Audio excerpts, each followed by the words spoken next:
Hello, everyone.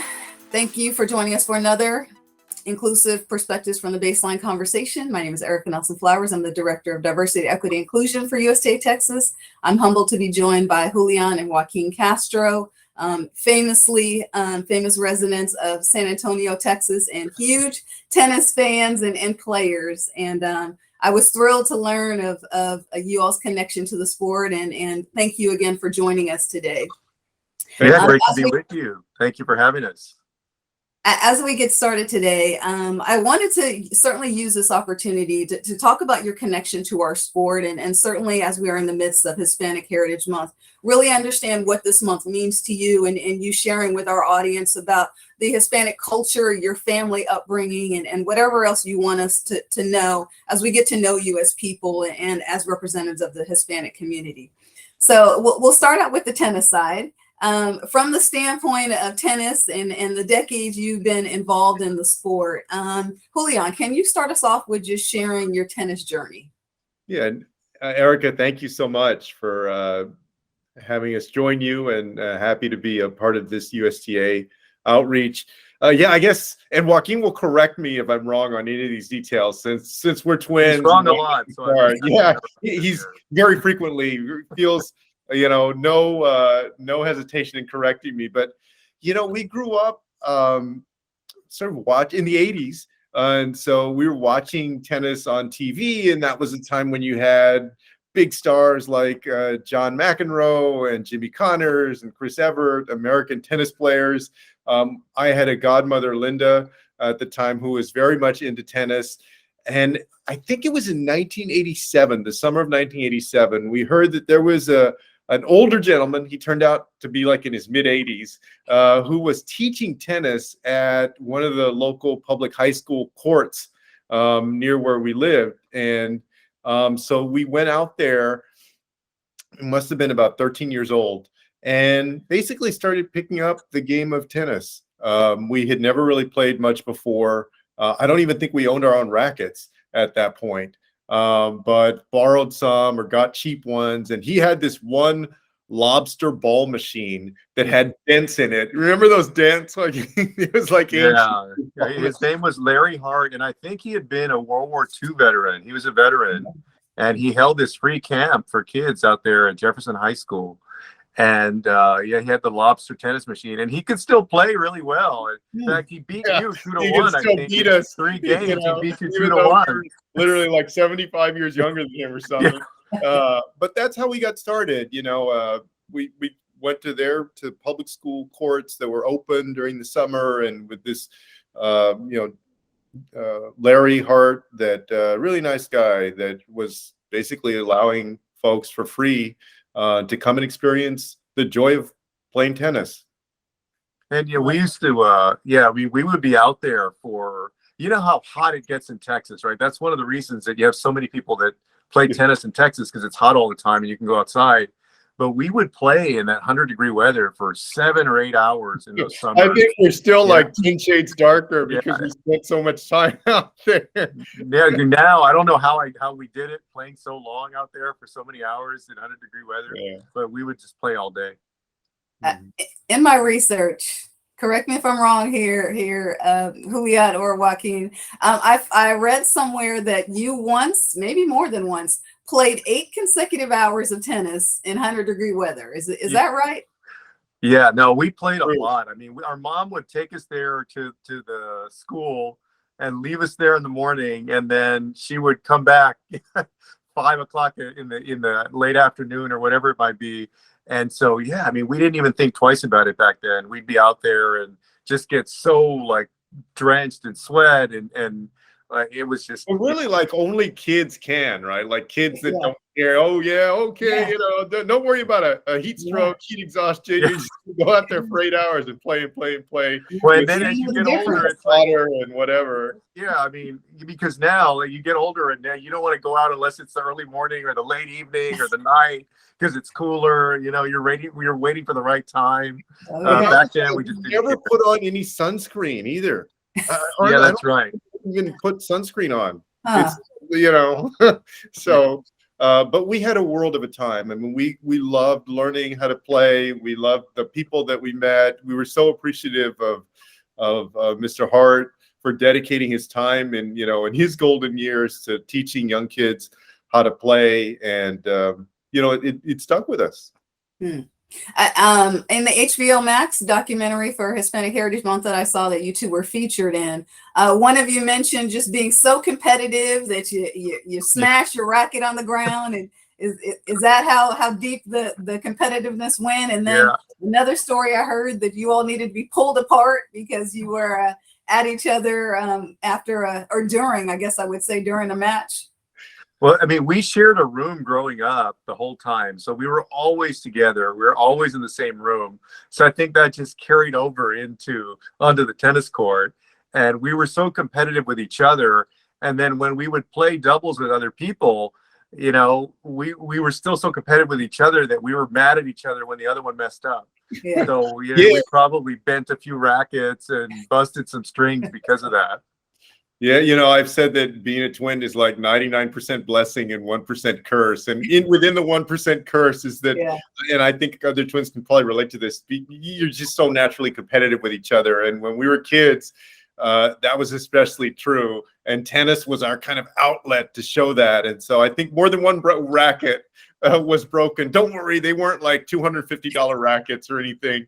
But you know, Joaquin and I battled it out. I think at one point, because we played on our high school tennis team, they really wouldn't let us play against each other anymore. But we played doubles with each other and found ways to get mad at each other, even when we did that, even when we were on the same team. Well, and that was also during the time of, like, you had John McEnroe and Jimmy Connors and all these like really temperamental tennis players whose matches we probably watched too often.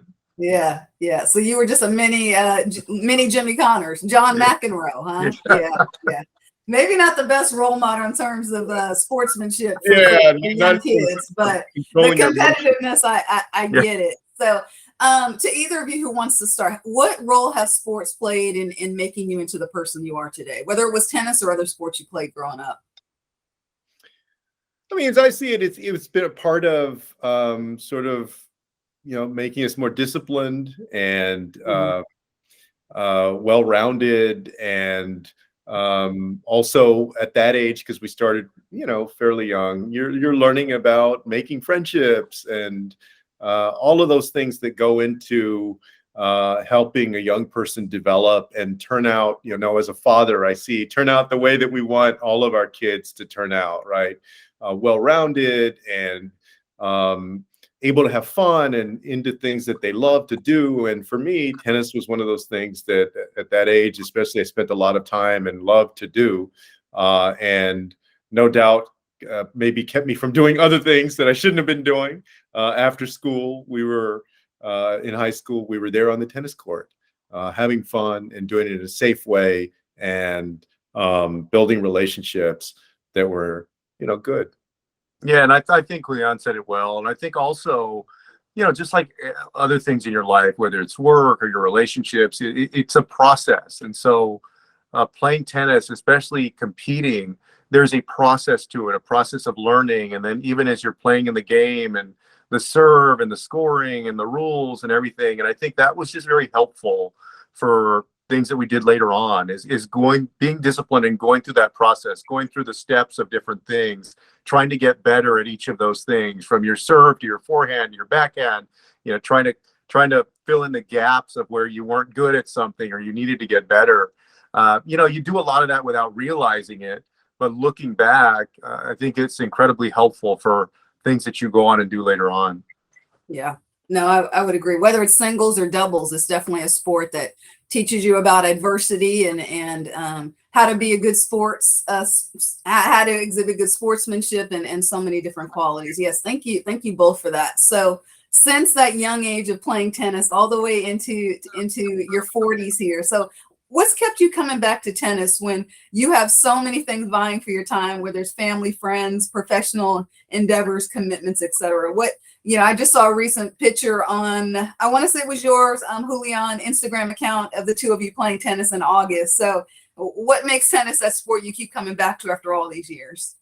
Well, I still love to play it. It's a sport that you can get out there and very easily accessible, right? For us, it's something that because we also played basketball.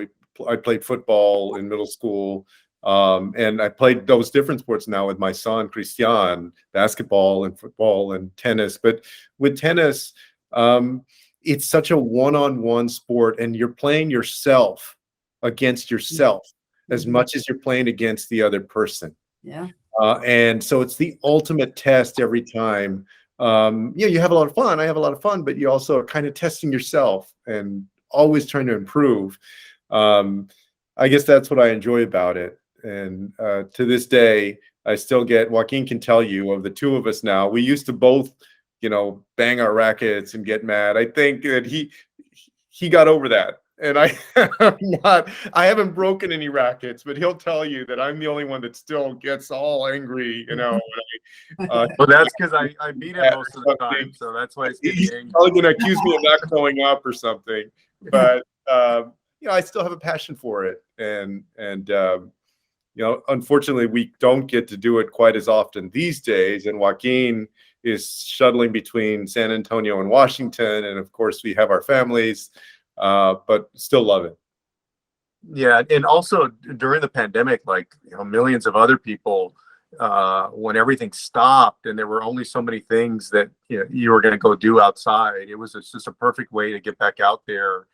And Texas is usually always hot, and so there's warm weather to go play outside. And then for singles tennis, I have my twin brother, so I always have somebody there to play with. So it's just perfect. It was perfect for us to be able to get back out there a lot. And during the pandemic, we're not still fully over it yet, but during the early days of the pandemic, especially, we were out there playing a lot. I love it. I love it. It's fun to see that although you are both your biggest champions for each other, there's still that level of competitiveness, I think, comes out, only on the tennis courts. You step off the court and you go back to being each other's biggest fan. But it's fun to see that alteration there in terms of how you approach your relationship. I did want to jump in with a question. We did ask members of our Texas tennis community to submit questions, and there was one that I wanted to share with you all and get your insight. The question is from AJ Garcia. He's the director of junior team tennis at the Austin Tennis Academy. And AJ's question is, do you believe that there are any social or economic barriers that the Hispanic community must overcome to expose our children to tennis and nurture the athletic talent in our communities? So whoever wants to start with that. I think, it's no secret, right, that traditionally tennis, like golf in a lot of ways, was seen as really not a sport for people of color and seen as a quote unquote whiter sport. It's also true that in terms of competing in tournaments, it can be a very expensive endeavor. And so that I think that had the effect, not to mention, in years past, generations past, right, the segregation and other laws that literally kept people of color from being able to participate. But what's exciting is that in tennis, you think about the Williams sisters, for instance, and some of the other players who have opened up this whole new world and inspired a new generation of folks, including a lot of folks in the Hispanic community, to think about taking up tennis and to actually do it. There are things that can be done. The USTA's outreach programs in schools, especially among youth, also investing in the infrastructure of tennis, right? Especially in those neighborhoods where you might have a football field and basketball courts, but you don't have tennis courts as frequently. Those neighborhoods tend to be lower income. They tend to be people of color who live in those neighborhoods. So making those investments. When I was on the city council in San Antonio, I saw nonprofits that were doing great work, putting basketball courts, for instance, into parks.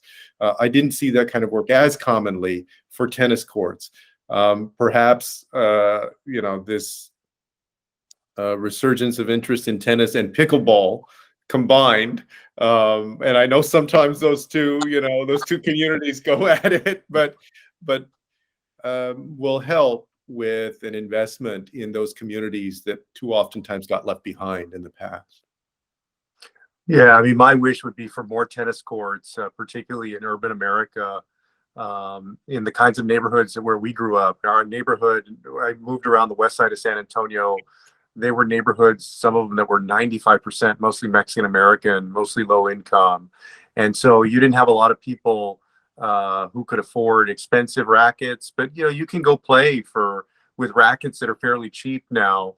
But I'll drive across past different schools sometimes, or parks, and you see, sometimes it seems like the tennis courts are the last thing that get the attention, right? Like the basketball courts get fixed, or the fields, and the tennis courts are sometimes allowed to become more dilapidated. So that's why I'm glad that the USTA is doing work and others are doing work to make sure that tennis is promoted. I think it's a great sport for our young folks. I think it's a great sport for Latinos. You do have Latino players who have made an incredible mark in tennis. I think of Pancho Gonzalez, right? Before a lot of his victories came before the Open era, but just legendary in the sport of tennis. So I'm hoping that in the coming years, there'll be even more folks in the places where we grew up that will take it up. Yes, thank you both for that. As I'm hearing you talk, I'm thinking about Carlos Alcaraz, the winner of the U.S. Open from Spain. Sure. Hispanic representative. And so, what does representation mean in terms of seeing someone who looks like you to aspire to do? You two, as perfect examples, aspire to do something because you see someone who looks like you. So, thank you for that. Yes, you're absolutely right. The USTA Texas specifically is identifying where courts are, where they aren't. Where the communities are, maybe where we can invest more time and effort into, one, making sure people are aware of where the courts are and how they can get onto them at low or no cost, and then certainly identifying places where maybe there are courts that are in need. So I appreciate what both of you had to offer there. As we turn to Hispanic Heritage Month, really excited to be a part of our effort to elevate the stories, the accomplishments, the contributions of our Hispanic community here in our great state. And so I really wanted to start by just asking each of you, if we could start with you, Julian, what does Hispanic Heritage Month mean to you? It's about a celebration of a community that has contributed in every single way to the forward progress of our country, in the arts and the sciences, through business and the military, and recognizing the rich diversity within that community. People who come from all over South America, Central America, of course, Mexico, and then folks who have been a part of this country in Puerto Rico for generations. I think about the journey that our grandmother made as a 6 or 7 year old orphan from Mexico in 1922. We just marked 100 years on August 9th. It was 100 years since the grandmother that we grew up with got here to the United States. So Hispanic Heritage Month really is about reflecting on all of those contributions that the community has made to the beautiful country that we are today. And then also, I think, resolving to try and continue breaking down barriers so that we can live up to the highest ideals of our nation. And the Hispanic community and every other community has the opportunity to truly thrive and to reach their dreams. And I would just add that, I think throughout history, a lot of the contributions, the positive contributions, and the stories and the histories of the Latino community in the United States have been missing from the larger American narrative. There has been this void in narrative. And so I think a lot of Americans really don't know who Latinos are, or kind of the backstory and the history. And, Hispanic Heritage Month is a celebration I think, to fill in some of that gap of understanding for people about the contributions, as Julian mentioned, of Latinos and Hispanics to the United States of America over the years. Thank you both. As we attempt, certainly specifically within the state of Texas, to celebrate Hispanic Heritage Month, and you think about what an ideal month of celebration would look like, what components do you think would help create a level of education, a level of awareness, a level of celebration around the Hispanic community? What would that look like in an ideal situation for you? I think to me, I think one of the most important things, not just in the states like Texas or California or New York that have heavy Latino populations, but really across the country, for the nation to take this month in our schools and learn about Hispanic contributions to the country, you know, in different fields, whether it's in government or business or culture, whatever it may be. In tennis, I mentioned Pancho Gonzalez, for example. You know, sometimes a figure in tennis that I feel like, even though he was so great, folks have forgotten over the years just how great he was. He was a Mexican American from California who was at the top of the tennis game in those years, and just celebrate that history and those contributions. Yeah, I think the most important thing, and I see this now as you know, a father especially, is for young people to understand that people like them have value and worth and have done great things and have contributed in a mighty way, and also others who are not Latino or Hispanic to understand that as well. I think that part of the solution to some of the polarization that we see in our country today is for people just fundamentally to understand each other's history and differences better. And my hope would be during Hispanic Heritage Month that we would bridge some of that gap for the Latino community. Thank you. Thank you both for that. It's certainly, for me in my role with the section, I don't just keep our celebrations to one particular month. So we're going to celebrate our LGBTQ plus community 11 months a year, not just June, and not just our Hispanic community from September 15th to October 15th. So this is a continuance of celebrating and recognizing and spotlighting the uniqueness and what makes tennis in Texas really special. So thank you both for your insight there. And again, I take that a little personally from the standpoint of what I can do more to be inspired by your words to make sure that we are really living and celebrating those stories. Joaquin, did you have something to add? No, I just want to say thank you for that work. I mean, it's absolutely important. You know, so thank you. You're very welcome. Thank you for thanking me. That's quite an honor. As we move into closing, I certainly wanted to hear from you all in terms of your experience growing up and your connection to tennis, obviously your identity as members of the Hispanic community. What can the USTA do better to connect those two as we move forward and again, make the Texas tennis community look more like the state of Texas? Well, thank you for what you, Erica, and the USTA are doing now in terms of outreach and understanding where those opportunities are to expand the number of people who are playing tennis and their backgrounds. I think it's just fundamentally important work, setting a tone that everybody can be part of this game. And then going out there and being part of the solution in terms of making the game more accessible to people wherever they're at, and changing the image of tennis from one that is, you know, exclusive and elite, sometimes seen that way, to the reality, I think, that anybody can, you know, pick up a racket and learn how to play and love this game, enjoy it for a lifetime, the way that we have. I think, you know, if you had asked our mom when we were really young, did she think we were going to end up playing tennis for a lifetime? She probably would have said no. But we did. And we did that from the middle of the west side of San Antonio on public courts. And my hope is that we can see more and more opportunity for young kids in the Latino community to do that. Thank you. Yeah, I hope that the USTA will, you know, just continue to strengthen its efforts to get into the schools of Latino communities across America and encourage our kids to take up tennis, to play tennis, and also help expose them to the tennis stars of today that can inspire them either to get started or to continue with their tennis. I think that would be a wonderful thing. This sport has given, first of all, given me so much fun over the years, especially when I beat Julian or I hit a good shot, passing shot against him. And a little bit of frustration too. Yeah, some frustration. That's true. But it's just been wonderful. And what I would wish for other Latino youngsters and just anybody is that they have the opportunity to have that same fun and same enjoyment in the years ahead.